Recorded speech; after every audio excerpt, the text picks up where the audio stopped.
ஆலோசனைகள் நிர்வாக குழு திடீர்னு உருவாக்கப்பட்டிருக்கு. இல்ல, தலைவர் அவர்களின் உத்தரவின் பேரில் ஒரு என்ன ஒரு முடிவும் ஒரு கூட்டு முடிவாக எடுக்கணுங்கிறதுனால எல்லாத்தோட கருத்தும் கேட்டு இந்த மாதிரி ஒரு ஃபியூச்சர்ல ஒரு இக்கட்டான சூழ்நிலை வந்தாலும் எல்லாத்தோட கருத்தையும் கேட்டு ஒரு முடிவு எடுக்கணுங்கிறதுக்காக இந்த நிர்வாக குழு அமைக்கப்பட்டது. இதில் அனைத்து உறுப்பினர்களும் வந்திருந்தாங்க.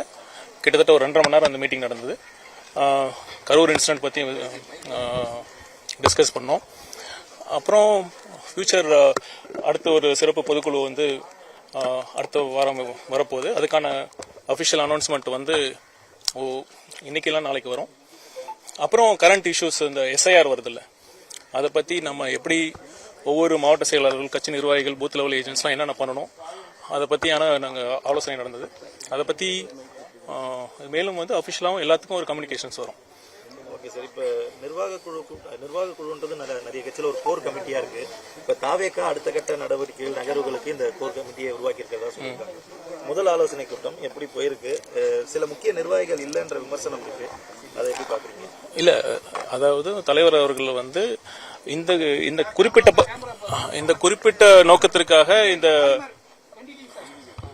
இந்த குறிப்பிட்ட நோக்கத்திற்காக இந்த குழு அமைக்கப்பட்டது. அதற்காக அனைவரும் வந்திருந்தாங்க.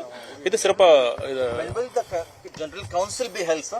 this official announcement will come in 1 or 2 days. Is the TDK going to resume the statewide tour of Mr. Vijay from now on?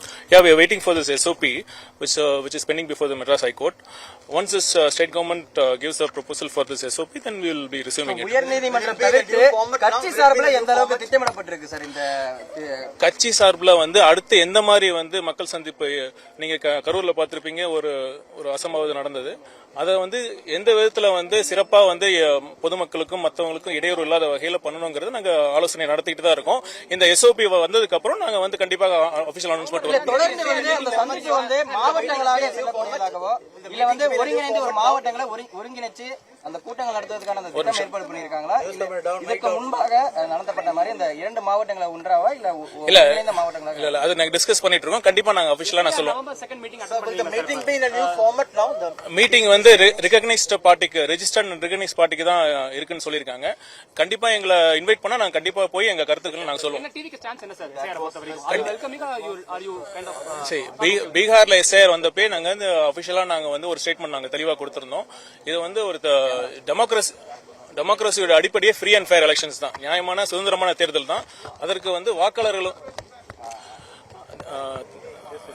ஜனநாயகத்தின் அடிப்படையே நியாயமான மற்றும் சுதந்திரமான தேர்தல் தான். அந்த தேர்தலுக்கு வாக்காளர்கள் வாக்கு திருட்டு பெருமளவில் ஏற்கனவே நடந்திருக்குங்கிற மாதிரி குற்றச்சாட்டு எழுந்திருக்கு. அதற்கு இன்று வரை தேர்தல் ஆணையம் ஒரு எந்தவித ஆன்சருமே கொடுக்காம இருக்காங்க. இந்த விதத்துல இந்த சூழ்நிலையில் தற்போது தமிழ்நாட்டில் எஸ்ஐஆர் இருக்கு. அது கண்டிப்பாக எங்களை ரெகக்னைஸ் பார்ட்டிக்கு மட்டும்தான் இன்வைட் பண்ணிருக்கோம்னு சொல்லியிருக்காங்க. எங்களை கூப்பிட்டு கண்டிப்பாக நாங்க கருத்து தெரிவிப்போம். அப்படி இல்லைனாலும் எங்களோட ரிட்டர்ன் சப்மிஷன்ஸ் கண்டிப்பாக கொடுப்போம். நீங்க எஸ்ஐஆருக்கு ஆனா எதிர்ப்பு தெரிவிக்கிறீங்க தொடர்ந்து. ஏற்கனவே எங்க ஸ்டாண்ட நாங்க தெளிவா சொல்லிட்டோம். அதாவது இந்த எஸ்ஐஆர்ங்கிற அடிப்படையில போலி வாக்காளர்களை நீக்குவதோ இல்ல போலி வாக்காளர்களை